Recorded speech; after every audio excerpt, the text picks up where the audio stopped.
Erin and I mentioned earlier, we both have, I'm probably way too loud. No, you don't want to get too we both have farmer-run markets. We have a very limited budget. And so this whole section is going to be on promotion and outreach on a shoestring budget.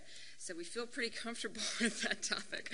I'm going to skip on through since we are the last talk. I'll try and keep it high energy because I know you guys are probably getting tired. Also, some things have already been covered. So we were going to get into, I'm going to give a brief overview, not get into this too much. It's really important when you are working on a limited budget to leverage those relationships you have. I know we've talked a lot already today about partnerships and sponsorships. It is very, very important. Before you do that, it's always important to learn your area, who makes up your community. That's done through surveys. I was going to go into dot surveys, not needed. That's already been covered. There are dot surveys on the back. Another thing is I can see these dot surveys from here. I can already see the trends from here. Dot surveys are really quick. No more than 5 questions, like Bernie said, 30 seconds. You don't want to take any more of those customers' time to just get it really quick. We use that for everything we pray to dot surveys. We love them. And you can ask anything on where do you park, how much money do you spend, blah, blah, blah. We know it. You can get some of that from your local officials, like Bernie said, so I won't go into too much of that. But once you start to understand your customer base, not just your customer base, but your whole community. What is your community? Then you can start to figure out how do you best reach your target audience. So for us, this is transcribed for any community. For our community, we have a university nearby. That's an important factor to keep in mind. Not just what are those demographics, what is the ethnic diversity and age and income, but also is there a university nearby? Is this primarily a retirement community? What is your community and how do they best hear their news? Is it radio, TV, Facebook, websites, a community store, churches, listservs? All of that is very important. And one thing that I found, I know Erin does this as well, learning those formal networks, learning who your formal media contacts are, important across the board. Who are your food writers? All of that, very important. However, informal networks are also very important. Bloggers, community people. 1 out of 10 people are opinion makers, and then they usually have followers in your community. Who are those people? Is it your minister? Is it that blogger that everybody follows? Is it the guy that owns the bike shop down the way that's had it for 20 years? Know who those people are in your community. So informal networks, formal networks, ag extension agents. They might not be on the top of your media list in our community. They have a lot of clout, and a lot of people listen to when they send out those listservs. That's a big part of our Triangle community. So I'm going to move on and let Erin talk about market contacts. So we kind of, I don't know if this is on, we kind of broke it down. We were thinking about building support networks at markets, and we came up with 2 categories. Market contacts, which are kind of like the market partners that which are market partnerships that we've been talking about all day, and then market customers. So when you're thinking about market contacts or partners, they're members of the community, they're like-minded organizations, and they're basically anybody who you can partner with at your market to build your market up. So when you think about these like-minded people, like-minded organizations, we work with a lot of local chefs who support local growers, local businesses who have like-minded missions, and also who reach kind of the same audience that you're trying to reach.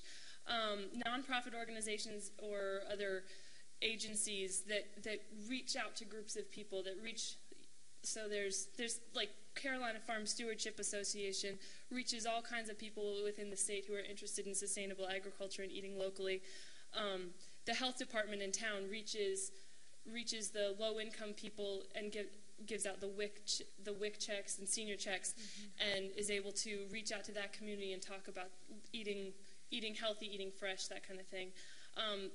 Bernie talked about working with Kaiser Permanente and hospitals, that kind of thing, to kind of build those networks and figure out who's who and where you can work together. Sarah was saying the media, writers, authors, bloggers, the paper, all those people come and shop at the market and are gonna talk and have huge audiences of people that they're gonna going to be in contact with. And then other local figures, churches, government officials, university officials. It's always nice to know when the university president's wife is at the market, because she knows everybody. And she's gonna talk about what she bought, and she's gonna talk to her friends and bring her friends. And that's one that I know that Sarah knows the UNC president's wife, and I know the Duke president's wife, and they come to market every week. So when you're building these partnerships, you kind of got to think about what do these people want when it comes to working with the market. They want to share your other contacts. They want to build their clientele. So you got to kind of make it into a mutually beneficial situation. So one of the things that we try and do is share resources with local food and advocacy agencies, nonprofit organizations. The gleaning people who come and do gleaning. We have urban ministries in Durham, and Sarah works with the local food shuttle. So when you're working with these kinds of contacts, that helps spread the word about local agriculture. And the contacts get added publicity, added sales by coming to the market. For example, the Carborough Market works with a restaurant in town to get the Carborough Market name on menus. And we work to get farmer names on menus, and people know to find the farmers at the markets. And when it comes to starting up markets and you're building your networks, the Durham Farmers Market has long worked with Durham Central Park, which is a little park in downtown Durham. And we kind of came together in about 2003. The Durham Farmers Market was located in a parking lot. Durham Central Park was down the block, and wanted to figure out a way to get more people to come to the park. So they thought, maybe we can work together and build a shelter for the farmers market. And so now we've banded together, raised money, did all kinds of outreach efforts in the city of Durham, built this pavilion together, and now thousands of people come to Durham Central Park every week. Yeah. Yeah.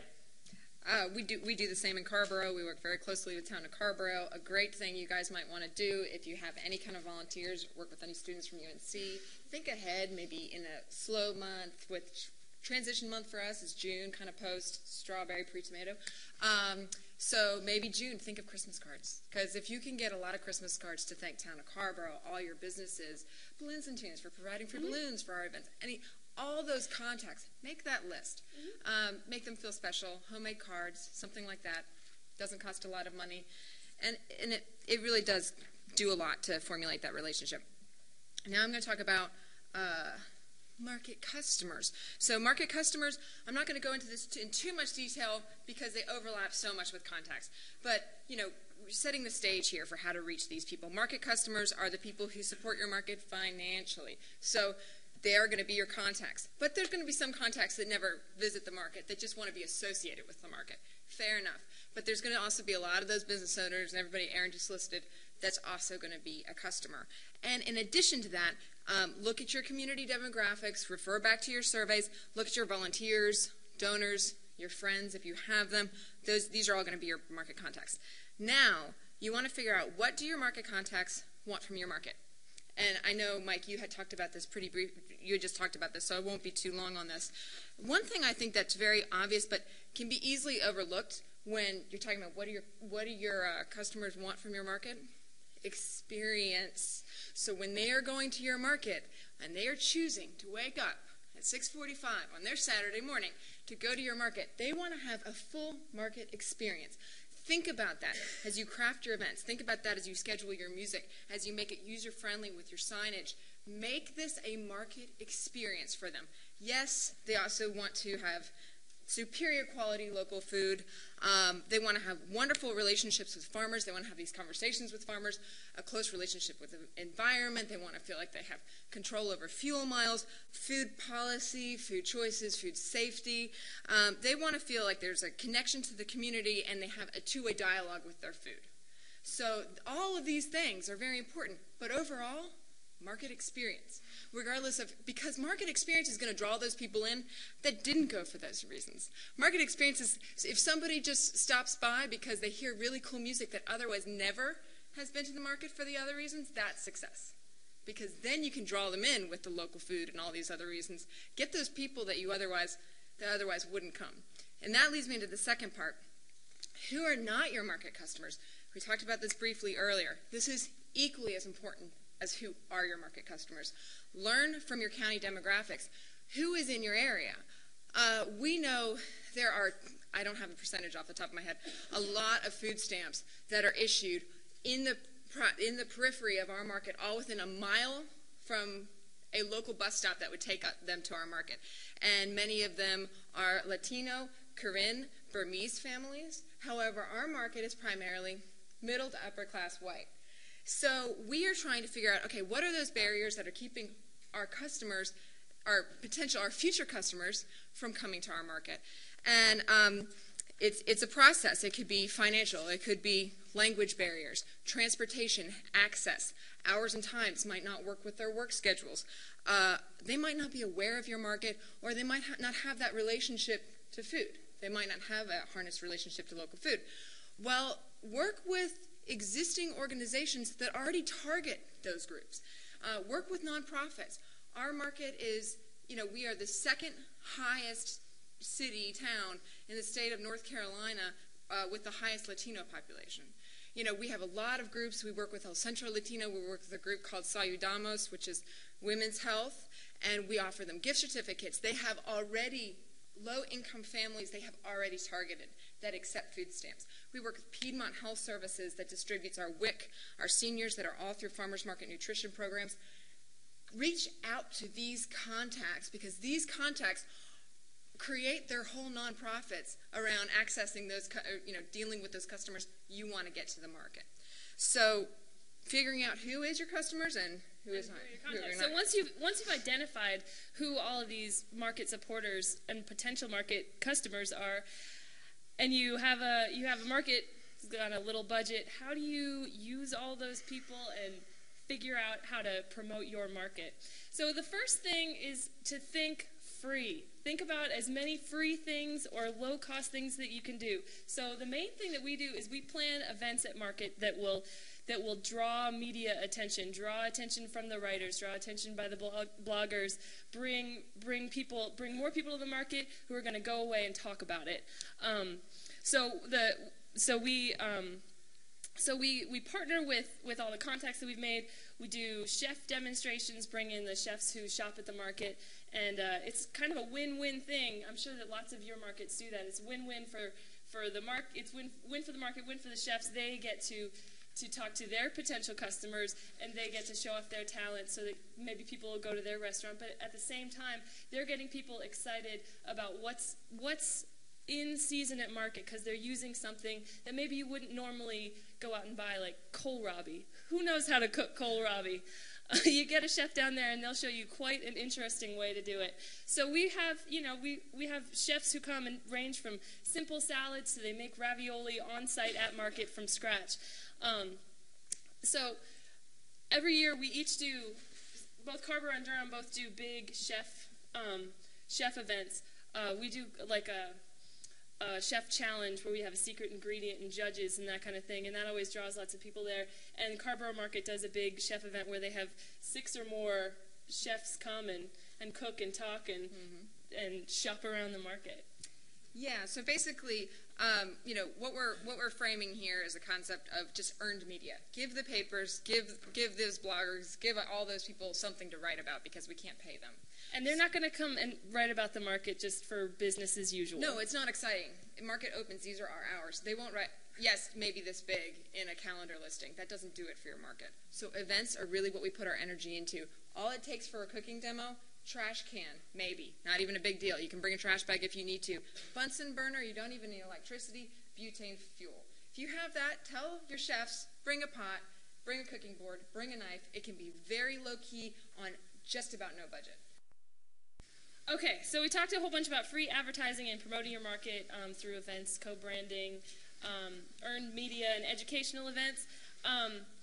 So another way to approach outreach and promotion, obviously, is through building networks with the community and local businesses, which we've kind of already gone over, so I'm going to go through this really quick. But it's really important when you're working with your networks, you're interacting with groups from all across the spectrum. You know, these local businesses to the Lincoln Health Center, to the chefs, with the 4-star chefs who come and shop at your market. Another useful tool that we've built, that Sarah and I have both done, is we've worked with the local universities. There's a lot of professors in our area who are interested in incorporating education about local and sustainable agriculture and food access and where food comes from and how it's grown, that kind of thing. So we've both worked to keep connected with teachers, universities, and students to be able to go and talk to the students about our farmers markets, and that's been a really useful thing for us. So another thing that we use constantly that's incredibly cheap and mostly free is electronic resources. Facebook, Twitter are two of them that just, they're totally free. It just takes some time. You get an intern with a lot of energy who's really interested and has a BlackBerry, and they can spread a lot of information about the market. And it's a good way to keep in contact with people, especially if a big part of your demographic in your area is young people. It might not be the best way to reach everybody, but it's a good way to reach a group with expendable cash.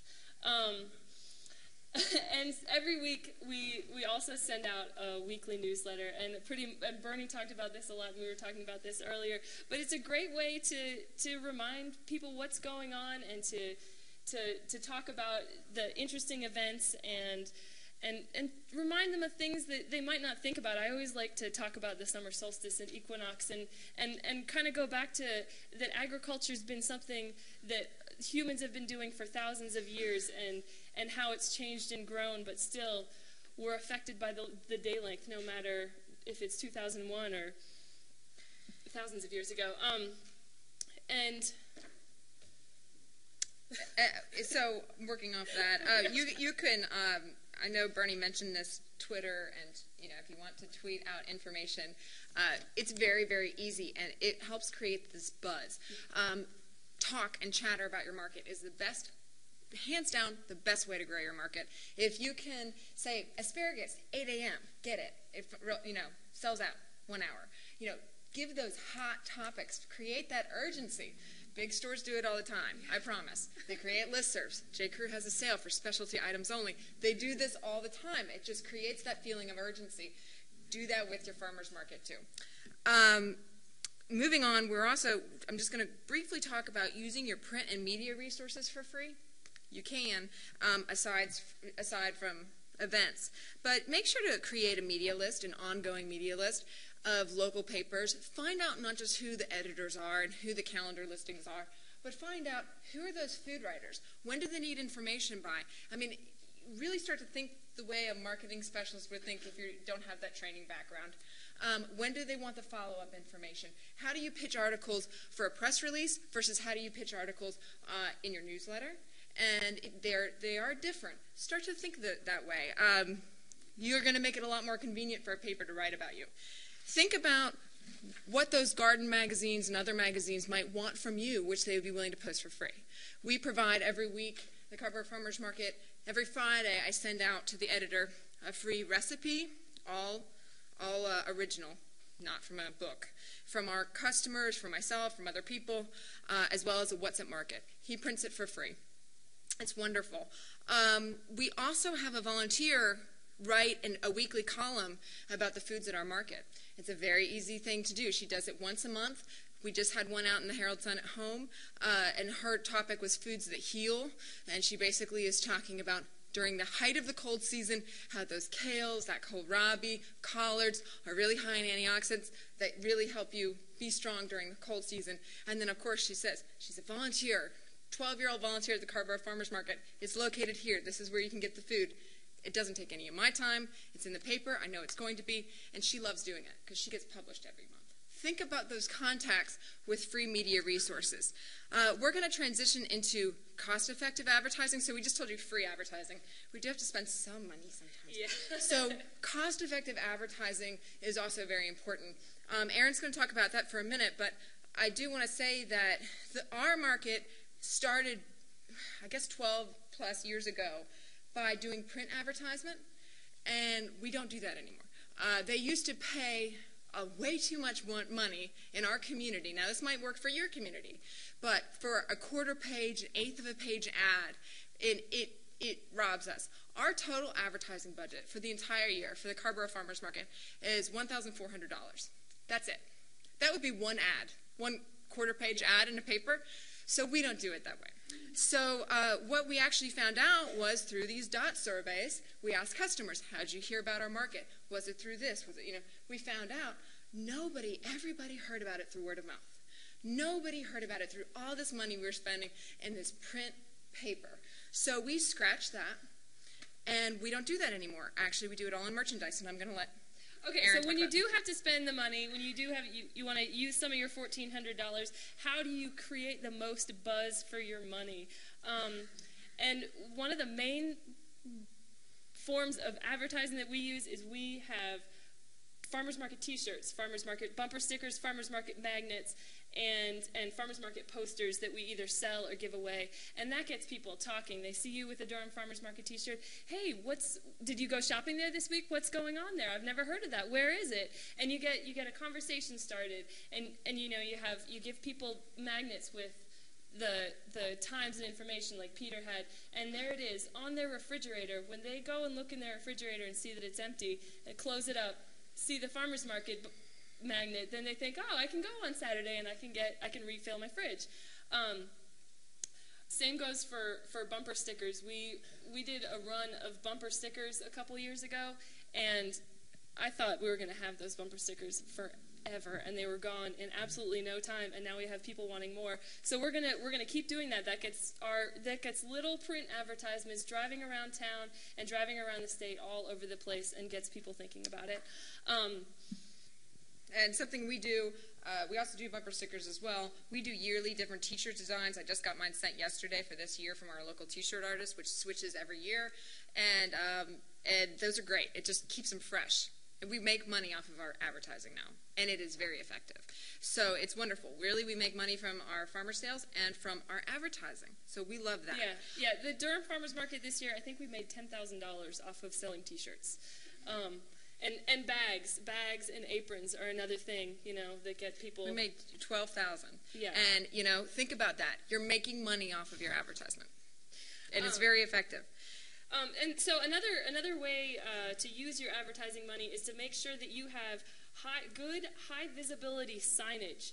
You want people to feel like they're having signs help make their market experience more user-friendly. There's information about times, there's information about locations, parking, all that kind of stuff. You spend your money on flyers and banners so that people are well informed when they're going in and know what's going on. So there's a couple of, we each have permanent signs at our market, and those are just a couple of examples of signs to remind people what's going on. And we have in the wintertime we're open at 10 o'clock instead of 8 o'clock, so we're always having people get there before and wanting to shop, but we have the opening bell rule, and you've got to make sure that those signs, we open at 10 a.m. with opening bell, are all over the place so that people know what's going on. So you train your customers right. And I'm going to transition from that. One thing I did want to add, all those bumper stickers that are our farmers market prints, Erin's farmers market prints, we give those away. Yeah. We want people to put them on their cars. We don't want them to pay. They are free advertising for us. It costs us $1. That's okay. Yeah. Still a lot cheaper than that quarter page ad. Yeah. So, again, word of mouth. You're driving, you see it, you talk to someone. That's the kind of advertising we do. And when we do spend money on actual print ads, we try and choose them very diligently so that we are using and leveraging our relationships and building our relationships within the community. For example, the Carolina Farm Stewardship Association that has the farm tour in our area, both of our markets always buy an ad in their brochure, and it's not because we think we're going to reach thousands of people. Most likely, we're speaking to the, we're preaching to the choir right there. But it's a good way to keep our relationship with CFSA strong. Right. Right, and that is the only ad that the Carrboro Farmers Market purchases, $200 for CFSA ad, just because we know that's our target audience and we want to remind them to go visit our farmers. And then we have customers for life and all that kind of fun stuff. I'm going to ask you, Erin, to pull up our website, because I'm going to not be good at multitasking. So another way to make sure that there's easy outreach and promotion in a cost-effective way is a really colorful, user-friendly website. It is very helpful. It is very helpful for national media as well as local media. If no one's been to your market and they want to find out about your market, and you have an updated, user-friendly website with a lot of pictures, that is a wonderful way for someone in California to learn about your market. When you Google it, does it come up in the top 10? Think about it. So I want to show you a couple things. I was actually going to show you, if you don't mind. I don't mind. Because I don't know all the other ones. I just figured I'd bring up a couple examples. Farmer profiles. This has been really helpful. I know I mentioned this earlier. An intern did this. It doesn't take much time at all. And basically we have all of our farmers. This is a little bit of a slow connection today. All of our farmers are posted online, and you just click on a farm. It'll show you a picture and information about that farm. Do they have a CSA? How much is their farmland? Who are the people? A little bit about that they were awarded Conservation Family Farm, or Award of the Year. So all of this information is very helpful. Also saves me a lot of time, and I had mentioned that earlier. One last thing I think is really easy. I stole this off of the Portland, Oregon Farmers Market idea. Always stealing off of other people, but it does save you a lot of time. Interactive vendor map. I'm not really computer savvy. I can do it, but an intern did this in one day. I thought it would take her a semester. So it was basically just using Google Maps, putting in, because it's a slow connection, it might not show, but basically it's putting in she put in all of our farmers and their locations. So this way, if you want to look up Baldwin Family Farms, it will come up, it'll tell you, this is really slow, but it will come up and it'll tell you where they're located, a little bit about them, and you can get directions to their farm. So another really easy project you can utilize. It doesn't take but really a day to plug those coordinates in, and it's just another added feature. We also have our media and other things that are all posted on our website. One last thing, I wanted to talk about free resources. I know we talked about free advertising. Now we're into free resources, your free people power. It's very important. I know Bernie talked about volunteers, and we have some of this in the PowerPoint. If you want to go back to that. But basically creating a solid volunteer base. It takes time, but it's well worth the energy. I send out weekly reminders every week to our volunteers. I also have a meeting that's really fun. I usually bake cookies and do things in the beginning of the year where we kind of brainstorm special events. I let them have some say in the creativity of what our special events are going to be, so they feel like they're helping to shape the market. They sell our T-shirts. We don't staff that. They do our special events. They're amazing people. Another thing to remember is not all volunteers are created equal. Hate to say it. There are some really good volunteers and there's some volunteers. How do you recognize those people that are going to be your volunteers for 10 plus years, or even 1+ year, and be a really, do a wonderful job? Thank. We also invite our volunteers. We have an annual meeting once a year where our whole membership has to hash out rules, regulations, all that kind of fun stuff. However, we try and make it fun by having a potluck before the meeting. We invite, that's coming up in a month, we invite all our volunteers to come to that potluck. Don't bring a food item, don't bring a dish. Our farmers will cook for you. Thank you, volunteers. Really easy, and it's our way. It's busy on a Saturday morning. Volunteers don't get a lot of time, even though they're working at the market. They don't actually get time to stop and hang out with a vendor over a meal. So that's another way to thank our volunteers. They love it. We tell them, don't bring a dish. This is on us. It doesn't cost our farmers much of anything because they already had the food growing, and we just all cook a dish and bring it. It's a wonderful way to thank our volunteers. Student interns, I already mentioned, they helped with Facebook. I actually didn't really know how to use Facebook, which is really bad. I do now. But they set up the Facebook page. They helped me with recipes, the Chefs Who Shop, interactive vendor map, But you can use a lot with interns. However, be cautious with your interns. They can also take more time. If you don't have specific projects for them, they can suck time. So think of things that are very doable, that maybe they would have, that they can do on their own. You only have to check in once every 2 weeks. Something like that's great intern projects. Master gardeners, our 4-H clubs, things like that. They team with us for our seedling event. So when we're giving those seedlings away, they're giving growing tips, talking about master gardeners. Team with those resources. They set up second week every month at our market just to be a free service and to tell people that they're there. Agricultural extension agents, another wonderful resource. This is Marty Day. She's our agricultural extension agent for dairy. And this was at one of our markets. We had her bring a live calf, which was a lot of fun. And the kids really loved it. This is for June, which was Dairy Month. So basically, it was just another wonderful kids event, free. She had all the implements. She had all the hand sanitizers. She had everything to make it work, and it was a very simple event. So really, I know I'm rushing through this, but there's a lot you can do on a shoestring budget. We have an advertising budget, $1,400. That usually goes to, new signs that get stuck in the ground, and a handful of a couple things, and free events and other things. So you can do it. Yeah, that's it. Does anybody have any questions?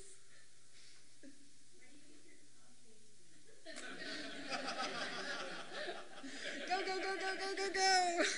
I talked fast, didn't I?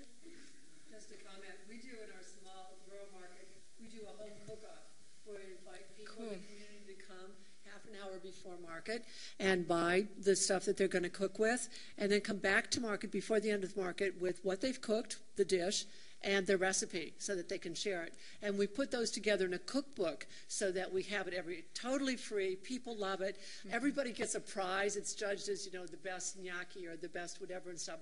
But using stuff from the market, several of the farmers also participate in this. It's just a great way. There are not a lot of chefs in this community, so we don't attract a lot of chef demos. But having that home cook-off and everything is really great fun. The other thing is we have a recipe box at market so that every week, that's the one handout everybody's willing to take as a recipe box. And we used to have a donation can next to it because some people just want to drop in $1 for the recipes. So stretch your shoestring budget and put that out right Put next that to out. it. That's not a bad idea. We celebrate anniversaries. When we had the 15th or the 10th year of the DuPont market, we actually, like in the county fair, the Bluish Prize, we gave the charter farmers who had been at the first markets ribbons. Our charter customers who we could recognize as having come there for the last 10 years, we gave them ribbons as they came into the market. Oh, that's great. And people, they told me that they've saved these ribbons. I'm so proud. It was just a ribbon, but it was a way to be appreciative and thankful of everything. And people were crying as we were doing this market. We had all those old customers ringing the bell to open the market. I mean, it was just so much fun, and it didn't cost anything. Well, that's the thing. I mean, making sure these people feel appreciated. There are many things I didn't mention, but just, our volunteers always get produce at the end of the day. They get bouquets of flowers. They are known by the farmers that they are appreciated, and that's very important. And for our tomato day this year, we spiced it up a little bit, and we had a call for recipes, and tomato recipes and tomato stories. So people, farmers and customers alike, we had a volunteer go and record our farmers, talking about when they were kids and the tobacco. They had all these fun stories. We typed them all up, and we provided them in little booklets called Totally Tomato, and we handed those out to everybody. So they had these kind of folklore collections of their own community members, coupled with farmer stories on how much they loved the tomato, what their granddaddy used to do with the tomato. It's just another way to add that personal connection, that investment into your market. So great. Some of the I've done everything on a shoestring budget too. And when you mentioned making screensavers, the reminders about the markets, one of the things that we've done through listservs and all that is also do a flyer attachment and ask people to print out flyers for the market to put up in their office, because we've never done color printing because it's not cost effective. But if you're doing it in your own office, someone will do one color printing in their office. And then because we have a free newspaper, we get our market listed multiple times under the music section for whoever's doing the music, and our folk music society books it, so it's something that we don't even have to worry about from week to week. But so it's in the music section, And then we always have a nonprofit who shows up, who lists that in the event section, and then we have the volunteer, call for volunteers in the get involved section. So, in this free paper, there's 3 free announcements in 3 different sections by doing that. And then with university resources, we've had professors who do service learning projects, both for the qualitative and quantitative research, which is good, but then also like PR classes that want to do a PR campaign for free for your That's great. farmers market. So That's great. it all turns out really well. Yeah, and something else to consider if you're nearby a university, our UNC folklore department is interested in collecting all of our archive data to put in the Southern Historical Folklife collection, which is the main collection in the country. And, really, it's really exciting. And I imagine that a lot of your universities would be interested in hearing the stories about your farmers, pictures, share them. I imagine they would be interested in posting them, maybe doing a display about them. Yeah, the Center for Documentary Studies in Durham is constantly coming to the farmers market as part of their documentaries about food access and that kind of thing. I was just going to say, as far as free media goes, one of the things I did this past year, we have the chef demonstrations, which I'm sure a lot of people have, but I contacted our local TV station when they have food demonstrations on the news, their noon show, and they agreed, because we are a nonprofit, they agreed to put our chef on every Friday. Oh, that's great. Who cooked and who said, I'm going to be at the market tomorrow and I'm going to cook this tomorrow, come see me. So, we had somebody every Friday, which was a great partnership and didn't cost us anything. Right. And it was great publicity for us. It was free. Sure. And so that's an idea. I mean, it was kind of like a big sale. Seemed like a big deal, but it was really easy. I believe it. Because it's supporting our local restaurants. And your local radio station. Don't forget about your local radio station, right. too. I do a lot of radio recordings, and when I'm booked, I try and recommend one of our farmers that I know will answer the phone, right. And make sure that they get that opportunity, which also is going to be part of the market's publicity. Mm-hmm.